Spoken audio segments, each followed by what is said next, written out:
नमस्कार। आज प्रस्तुत है मालती जोशी जी की लिखी कहानी कलंक। हरी, इधर आ जाओ, इधर जगह है। झांसी स्टेशन के उस कोलाहल को चीरकर वह आवाज़ मेरी स्मृति के तार झंझना गई। सहम कर देखा, दीपा ही थी, दीपाली नारायण। अपने छोटे से सूटकेस के साथ कंपार्टमेंट में आ गई थी। जल्दी मैं तय नहीं कर पाई कि मुझे परिचय का प्रदर्शन करना चाहिए या नहीं। बुद्धू की तरह खिड़की से बाहर सिर निकालकर मैं इन्हें खोजने लगी। सामान ठीक से जमा लेने के बाद ही उसने मुझे देखा। अरे, तुम इलू ही हो ना, शीला की बहन? मुझे मजबूरन नमस्ते करनी ही पड़ी। हरी, उसने साथ खड़े व्यक्ति से कहा, अब तुम्हें चिंता करने की ज़रूरत नहीं है। यह ईलू साथ में है ही। यह मेरी सहेली की छोटी बहन है। और ईलू, यह है मेरे पतिदेव कैप्टन हरिकिशन। उस आदमी ने दाहिना हाथ उठाकर मुझे सलाम सा किया। तब देखा कि कोहनी के नीचे बायां हाथ है ही नहीं। मैं पागलों की तरह उसी हाथ को देख रही थी कि उसने शालीनता से पूछा, आप कहाँ तक जाएंगी? आगरा जाएंगी, ठीक है ना? दीपा ने उत्तर दे दिया। मुझे आश्चर्य कि इसे कैसे मालूम हुआ कि हम लोग उन दिनों आगरा आ गए थे। अकेली हो या मियाँ भी साथ हैं? उसका दूसरा प्रश्न था। साथ है ना, सिगरेट लेने उतर गए हैं। बच्चे घर पर ही हैं, अम्मा जी के पास। इधर कहाँ गई थी? जी, भोपाल गई थी, भैया की लड़की की शादी थी। किसकी? राका की? अरे, वह चुईया सी लड़की शादी के लायक भी हो गई। और फिर वह अपने पति को राका की शैतानियों की कहानी सुनाने लगी, भैया भाभी की, दीदी की, अपनी दूसरी सहेलियों की भी। पता नहीं कितनी बातें वह दोहरा गई। कैप्टन साहब बड़े मनोयोग से सब सुन रहे थे। उनकी मुद्रा से स्नेह जैसे छलका पड़ता था। मैं सोच रही थी, क्या इन्हें सब इतिहास मालूम है? जिस प्यार भरी चितवन से दोनों एक दूसरे को नहला रहे थे, उसे देख गले में कुछ अटकने लगा। कहीं इस पल ये इन्हें देख लें तो। यूं दीपा के डिब्बे में चढ़ने के बाद से ही मेरा मन घबरा उठा था, पर ये जो नीचे उतरे हैं, ऊपर आए ही नहीं। आंखें जब ट्रेन चल पड़ी तो मैं बदहवास सी होकर दरवाजे की ओर भागी। हजरत बड़े मज़े से दरवाजे के पास खड़े सिगरेट फूंक रहे थे। यहाँ खड़े क्या कर रहे हैं? इधर मारे चिंता के मेरा दम सूख रहा है, मैंने झल्ला कर कहा।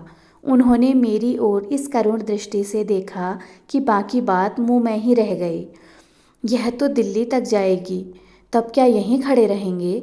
मैंने सहानुभूति के स्वर में कहा। जिसे सचमुच शर्म आनी चाहिए, वह तो मजे में बैठी खिलखिला रही है। आप यूँ चोरों की तरह मुँह छिपा रहे हैं। किसी तरह ठेल ठाल कर मैं इन्हें सीट तक तो ले आई, पर एक ऑकवर्ड सी नमस्ते के बाद ये पुस्तक में सिर डालकर बैठ गए। पति को विदा करने के बाद दीपा मेरी ओर मुड़ गई थी। बातचीत के सारे सूत्र उसी के हाथ में थे। मैं तो बस जवाब भर दे रही थी। फिर भी वातावरण इतना बोझिल हो गया था कि मेरा दम फूलने लगा था। शायद वह भी इस एकतरफा घिसटते संभाषण से जल्दी बोर हो गई। अपने हैंडबैग से उसने फेमिना का अंक निकाला और ग्वालियर आने तक उसी में डूबी रही। उफ, बड़ी नींद आ रही है। श्री, एक कप चाय नहीं पिलाओगे? ग्वालियर आते ही उसने एक बड़ी सी जम्हाई लेकर बड़े सहज भाव से कहा। प्रस्ताव इतना अपेक्षित था कि मैं भीतर तक काठ हो आई। शिष्टाचारवश इन्हें पढ़ने का नाटक बंद ही करना पड़ा। चाय मंगाई गई और जैसा कि स्वाभाविक था, चाय के दौरान बातें भी हुई। दीपा की झरने की तरह स्वच्छ और निर्बंध हंसी को देखकर मेरे मन में ढेर सी कटुता भर गई थी। किसी की हंसी जिंदगी भर के लिए छीन कर भी यह लड़की कैसे इस तरह हंस सकती है? मैं भयभीत भाव से उन दोनों की ओर देखती हुई यही सोच रही थी। मन की कड़वाहट को मैंने चुप्पी से ढांक लिया था। आगरा उतरने पर भी मैंने अपना मौन नहीं तोड़ा था। उसके गुड बाय का उत्तर केवल हाथ हिलाकर दे दिया था। झूठ मूठ को यह नहीं कहा कि लौटते हुए आइएगा।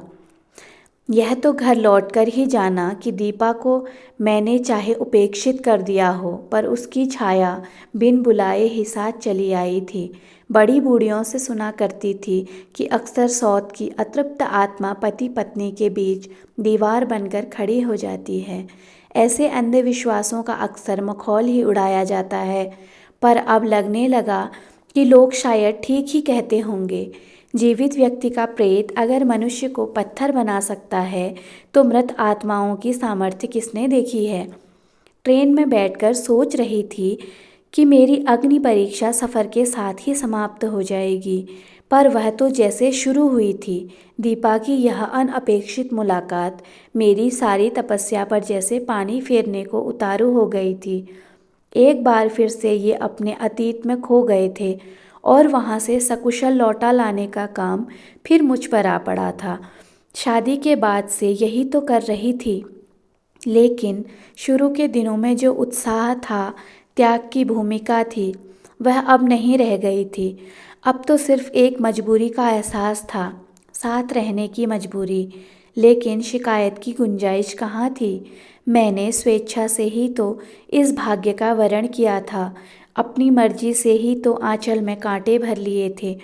रिश्ता तो यह दीदी के लिए आया था, पर दीदी ने छूटते ही कह दिया, मैं जिंदगी भर कुंवारी रह लूँगी, पर मैं किसी की जूठन उठाने के लिए नहीं हूँ। माँ ने तुनक कर कहा, हाय, ऐसे भी कहीं होता है।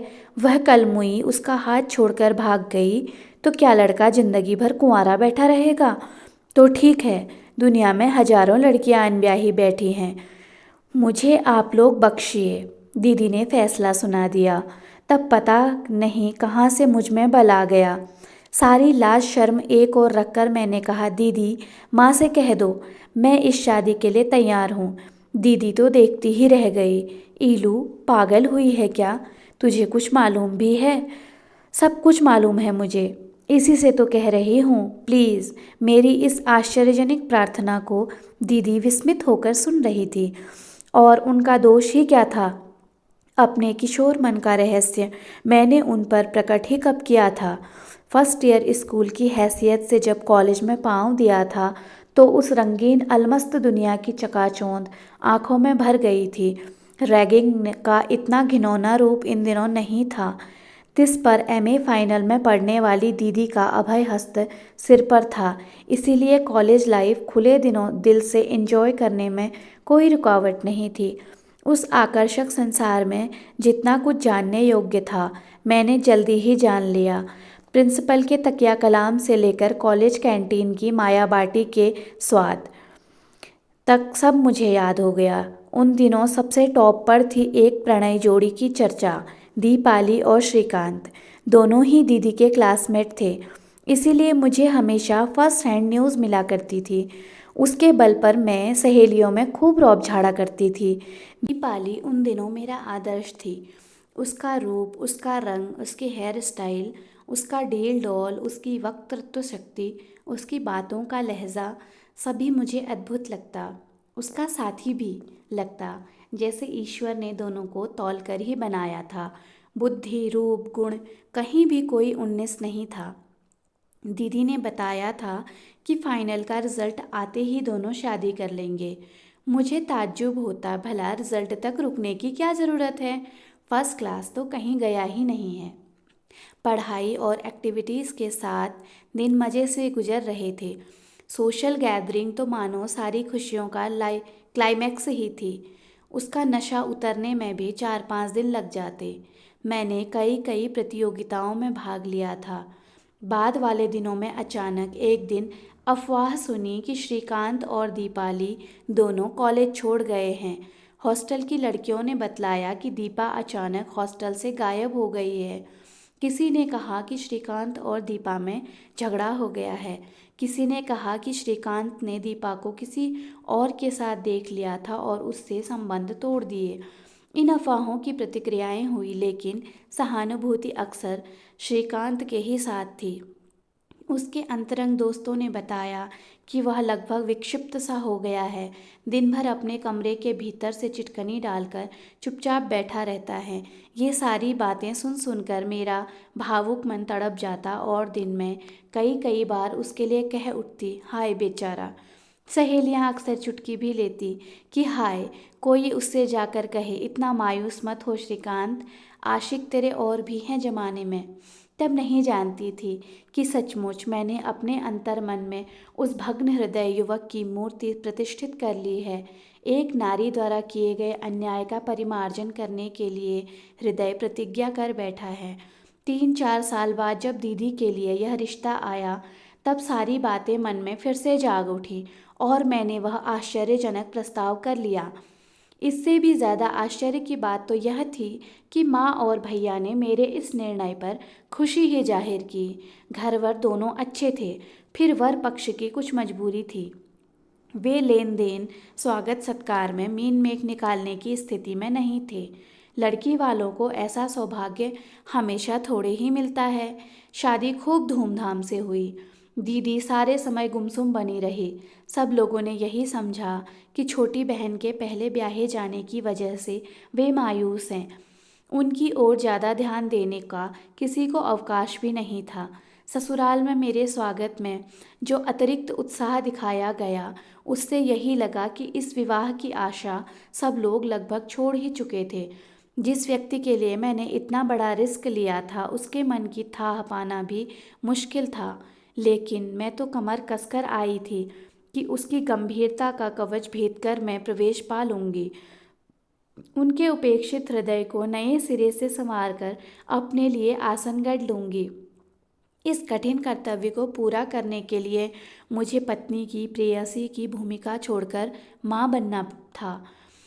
उन्हें अपना बनाने के लिए मुझे 12 वर्ष की कठिन तपस्या करनी पड़ी और जिस समय मैं सफलता की सीढ़ियों पर थी, दीपा की वह अचानक भेंट सारी तपस्या पर पानी फेर गई। उन्होंने फिर अपने को बंद कर लिया और मैं असहाय सी बाहर खड़ी छटपटा रही थी। हम लोगों के भोपाल से लौट आने के 4-5 दिन बाद दोपहर में मैं, अम्मा जी और भाभी जी मिलकर गेहूं साफ कर रहे थे। शिकोहाबाद वाली मेरी ननद पास ही बैठी स्वेटर बुन रही थी। बातचीत के दौरान वह बोली, क्या बात है अम्मा, छोटे भैया हमसे नाराज़ हैं क्या? कल से हम आए हैं, हमसे एक बात भी नहीं की उन्होंने। किसी से भी नहीं कर रहे हैं लली, शादी से लौटे हैं तभी से हम देख रहे हैं। भाभी जी ने कहा। अपने आंसू छिपाने के लिए मैं पानी पीने का बहाना बनाकर रसोई में चली गई। वहाँ से लौट रही थी तो सुना, अम्मा जी धीमी आवाज़ में कह रही थी, ससुराल की शादी थी, क्या पता किसी ने कुछ ऐसी वैसी बात कह दी होगी। मालवे के लोग हैं, दामाद की कदर भला वे क्या जाने। इतना बुरा लगा, माँ और भैया भाभी तो बेचारे बिछे जाते थे। सामान भी तो कितना दिया, मिठाई तो मोहल्ले में बांटकर भी बच गई थी। चुपचाप लौटकर गेहूं बीनने लगी।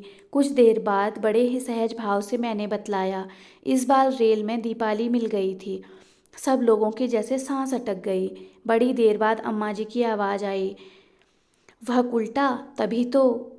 वह तो इतना कहकर चुप हो गई, पर औरों के कौतूहल की तो जैसे सीमा ही नहीं थी। कैसी है, क्या करती है, कहाँ रहती है, किससे शादी की है, पति क्या करता है, ढेर की ढेर बातें पूछ डाली।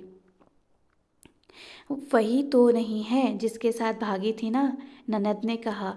नहीं, ये तो कोई मिलिट्री के रिटायर कैप्टन है। 65 की लड़ाई में हाथ कट जाने के कारण पेंशन हो गई, अब शायद पेट्रोल पंप चलाते हैं। शादी हुए तो अभी 2-3 साल ही हुए हैं, मैंने बतलाया। तब ये कोई और होगा, ननद बोली। तुम भी लली कमाल करती हो, ऐसी औरतें क्या एक आदमी के साथ इतने दिन रह सकती हैं?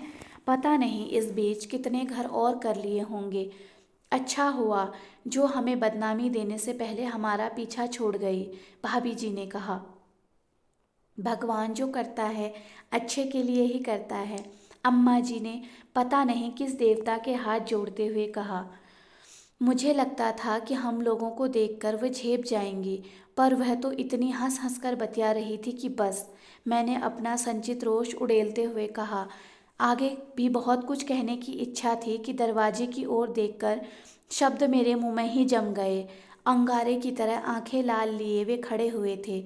याद ही नहीं रहा था कि मंगल को वे 2 बजे लौट आते हैं।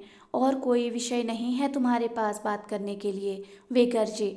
सभी लोग सहम गए, पर मुझे तो अपमान का दंश भीतर तक भेद गया। इतने दिनों तक अपना अस्तित्व भुलाकर मैं इनके घाव सहलाती रही। नववधु की सारी उमंगें मैंने इनकी एक मुस्कान के लिए होम कर दी। तब भी इतना दुख, यह रीतेपन का एहसास नहीं हुआ था। पर आज का यह अपमान, उफ। उस रात हम लोगों में जोरदार झड़प हुई। मैंने अपनी मृदुता के सारे आवरण उतार फेंके। आखिर कब तक मेरी सहन शक्ति की यों परीक्षा ली जाती रहेगी? किसी के अन्याय का प्रतिशोध मुझसे क्यों लिया जाएगा? किसी के पाप का प्रायश्चित मैं क्यों करूं? क्या पत्नी के रूप में मेरी कोई अपेक्षाएं, कोई अधिकार नहीं है? क्या अपनी सारी संवेदनाओं का गला मुझे घोट देना होगा? मन का सारा गुबार निकल गया तो मैं निढाल होकर बिस्तर पर पड़ रही। तब लगा कि इतनी देर में सिर्फ मैं ही बोल रही थी। मेरी धुआंधार बकवास को ये सिर्फ सुन भर रहे थे। कुछ आत्मग्लानि भी हुई, पर इतनी नहीं कि संधि का प्रस्ताव लेकर दौड़ जाती। उस ईलू को तो मैं हमेशा के लिए विदा कर चुकी थी। काफ़ी देर बाद इन्होंने सिर उठाया। आराम कुर्सी से उठकर बिस्तर पर आए। सिरहाने बैठकर देर तक मेरे बालों में हाथ फेरते रहे। मैं सांस रोके चुप पड़ी रही। ईलू, आवाज़ इतनी थकी हुई थी, इतनी करुण थी कि उपेक्षा की दीवार भरभरा कर गिरने को हो गई। I am very sorry ILU, मैं सचमुच बहुत शर्मिंदा हूँ। तुम्हारा अपमान करने का मेरा कोई उद्देश्य नहीं था। तुमसे जो पाया है उससे तो मैं जीवन भर ऋण हो ही नहीं सकता। तुम्हारे बिना मेरी जिंदगी क्या होती, सोच भी नहीं सकता। क्या करूं? अपने ऊपर अधिकार ही नहीं रह गया है। सोचता था कि उसे भूल चुका हूं मैं। कितना पागल था मैं। उस दिन उसे देखकर लगा कि वह तो हमेशा से मेरे दिलो दिमाग पर छाई हुई थी। उसे भूलने की बात ही अपने आप में एक भुलावा थी। इस खुशफहमी में मैं अपने को, तुम्हें, सबको धोखा देता रहा। लेकिन सच तो यह है ईलू कि I love her more than ever. उसे भूलना इस जीवन में तो संभव ही नहीं है। It is simple impossible. क्या करना होता है ऐसी परिस्थिति में? पति जब पत्नी से कहे कि शादी के 10-12 साल बाद भी वह अपनी प्रेमिका को नहीं भूल पाया है, तब पत्नी को क्या करना होता है? मेरे रोष की, तिरस्कार की दीवारें फिर धीरे धीरे उठने लगी थी। शायद उन्होंने यह सब मुझे सुनाने के लिए न भी कहा हो। शायद वे अपने अंदर घुमड़ते सत्य को वाणी दे रहे थे। शायद वे अपने मन का बोझ हल्का कर रहे थे। पर इससे ज़्यादा सुनना मेरी सहन शक्ति के बाहर था। मैंने हौले से उनके मुंह पर हाथ रख दिया। मेरे उस स्पर्श का सहारा पाकर वे मेरे ओर झुकाए। उस आवेग में क्या था, स्नेह, वासना, दोनों ही, या इन दोनों से परे कुछ और? पता नहीं। शायद समय के उस छोटे से टुकड़े में हम सिर्फ स्त्री पुरुष थे और अपनी संज्ञाओं को सार्थक कर रहे थे। दृश्य जगत में लौटने के लिए हमें कुछ समय लगा। तब सारी बातें अपनी पूरी कटुता के साथ मुझे याद हो आई। मैं धीरे से पास वाले बिस्तर पर सरक आई, लेकिन मेरा दायां हाथ अब भी उनके हाथ में था और वे बड़े प्यार से उसे सहला रहे थे। तपाक से हाथ खींच लेने की अनुदारता मुझसे न हो सकी। ईलू, एक बात मानोगी? मेरी धड़कन तेज हो गई। फिर भी शांत स्वर में कहा, कहिए। तुमसे सिर्फ एक ही प्रार्थना है, भगवान के लिए तुम उसे उल्टा या कलंकनी मत कहा करो। अम्मा कहती हैं, भाभी कहती हैं, सभी कहते हैं, लेकिन मैं उन लोगों से कुछ नहीं कहता, कह भी नहीं सकता। लेकिन तुम भी जब उन लोगों का साथ देने लगती हो तो मेरी बर्दाश्त के बाहर हो जाता है। तब तुम्हारे मुंह से उसके खिलाफ कोई अभियोग मैं सह नहीं पाता, और तब आज जैसा नाटक हो जाता है। मेरी इतनी बात रखोगी ना? स्वर में इतनी याचना थी कि सारे प्रतिवाद अपने आप बह गए। मैं छत की कड़ियाँ गिनती हुई चुपचाप पड़ी रही। ईलू, क्या सोच रही हो? कुछ नहीं, मुझे मालूम है तुम कुछ सोच रही हो। मैंने प्रश्न भरी नज़रों से उनकी ओर देखा। तुम सोच रही हो ना कि इतने अन्याय के बावजूद मैं दीपू को उसी आस्था के साथ हृदय में कैसे रखे हूँ, ठीक है ना? मैंने जवाब नहीं दिया। एक बात हमेशा याद रखो ईलू, कि जो भी अन्याय हुआ मैंने किया है, उसने नहीं। क्या? मेरी सारी नींद एकदम उड़ गई थी। मैं ठीक कह रहा हूँ। उसने कोई छल कोई कपट नहीं किया। जो कुछ हुआ उसमें उसका जरा भी दोष नहीं था। भाग्य ने हम लोगों के साथ निर्दय परिहास किया था। मैं पुरुष था, इसीलिए बेदाग बच गया। वह औरत थी, इसीलिए सारा कलंक उसे ही ओढ़ना पड़ा। बस इतनी सी बात थी। क्या इतनी सी बात है? मेरी समझ में तो कुछ भी नहीं आ रहा है। मैंने हताश होकर कहा। समझना चाहती हो? सुन सकोगी सारी कहानी? और बीते दिनों का चित्रपट रात के पिछले पहर में उनकी वाणी के माध्यम से मेरी कल्पना में आकार लेने लगा। बसंत का सुहावना मौसम, जंगल की घुमावदार पगडंडियाँ, मोटरसाइकिल पर सवार एक प्रेमी युगल, गुरुजनों की आंखों में धूल झोंक कर बनाई हुई सैर सपाटे की योजना, लुक छिपकर बनाई गई योजना के थ्रिल से दोनों रोमांचित। पवन वेग से जाती हुई मोटरसाइकिल एकाएक रुक जाती है। झाड़ियों से उछलकर जो व्यक्ति एकाएक रास्ता रोककर खड़ा हो गया है, वह एकदम अपरिचित भी नहीं है। एक तरह से पुराना प्रतिद्वंदी है, शायद पिछला हिसाब चुकता करने आया है। इससे पहले कि श्रीकांत स्थिति का जायजा ले, सिर पर भारी आघात होता है। हैंडल से उसकी पकड़ छूट जाती है और वह धरती पर गिर जाता है। गिरते गिरते भी दीपा की चीख उसकी शून्य होती हुई चेतना को झकझोर जाती है। उसके बाद अंधकार, सिर्फ अंधकार, क्योंकि चेतना के लौटने पर भी वह सब कुछ नहीं लौटाया जा सका जो खो गया था। वापसी यात्रा निशब्द ही समाप्त हुई। उस विभीषिका के बाद कहने सुनने को बचा ही क्या था। शरीर और मन दोनों बधिर हो गए थे। हाथों ने मशीन की तरह ही उस मशीन को ठेलकर गर्ल्स हॉस्टल तक पहुंचा दिया। दूसरे दिन सुना कि दीपा हॉस्टल से गायब हो गई है। उफ, कितनी भयानक कहानी थी। सुनकर उतनी ठंड में भी पसीना छूट गया था। बात का किस्सा तो खैर मुझे भी मालूम था। घर में, बाजार में, कॉलेज में एक ही चर्चा थी, एक ही विषय था, दीपा और श्रीकांत। अफवाहों का बाजार गर्म था। नई पीढ़ी को लताड़ने के लिए बड़े बूढ़ों के पास अच्छा मसाला हो गया था। अगर दीपा इस तरह एकाएक गायब न हो जाती तो शायद उसे इतना गलत न समझा जाता। बड़ी देर बाद मैंने कहा, शायद। क्या जाते हुए वह आपसे भी मिलकर नहीं गई? नहीं। आपने पता लगाने की कोशिश भी नहीं की? नहीं। क्यों? मेरे प्रश्न के उत्तर में उन्होंने मुंह फेर लिया। उनका यह मौन मेरे सारे प्रश्नों के उत्तर दे गया। दीपा इसीलिए चली गई थी कि उसने प्रिय की आंखों में नफरत की भाषा पढ़ ली थी। जिन आंखों ने उस पर हमेशा प्यार की बरसात की होगी, उन आंखों में घृणा की झलक वह नहीं सह पाई होगी।